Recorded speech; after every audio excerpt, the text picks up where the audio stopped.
7 अक्टूबर 2023 को इजराइल पर हमास के हमले के बाद शुरू हुआ इजराइल और गजा का युद्ध, जिसमें लगभग अब तक 60,000 से ज्यादा फिलिस्तीनी मारे गए हैं। अब जाकर ये युद्ध शायद रुक सकता है, क्योंकि ऐसी कुछ संभावनाएं बन रही है। कुछ दिन पहले अमेरिकी राष्ट्रपति डोनाल्ड ट्रंप ने इजराइल और हमास के बीच जो 2 साल से युद्ध चल रहा है, उसे रोकने की कोशिश में 20 पॉइंट का गजा पीस प्लान जारी किया।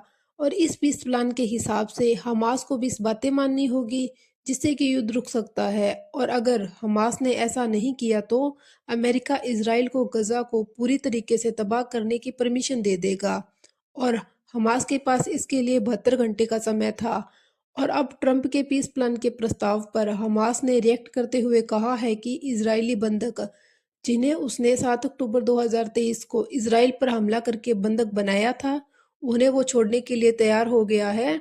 इन इजरायली बंधकों की संख्या 40 बताई जा रही है। और हमास के इस स्टेटमेंट के बाद ट्रंप ने इजरायली पीएम नेतन्याहू से गजा पर बमबारी रोकने को कहा, लेकिन अभी वापस इजराइल की तरफ से कोई स्टेटमेंट, क्योंकि इजरायली पीएम नेतन्याहू हमास के सिर्फ कुछ शर्तें मानने पर पूरी तरीके से खुश नहीं हैं।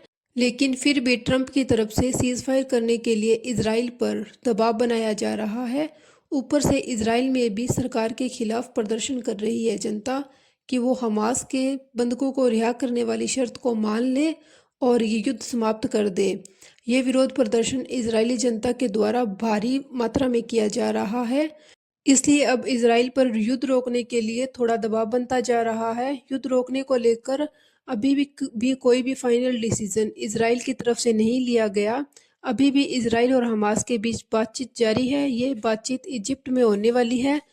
इसके बाद ही ये फैसला होगा कि आखिर इजराइल युद्ध को समाप्त करेगा या फिर नहीं।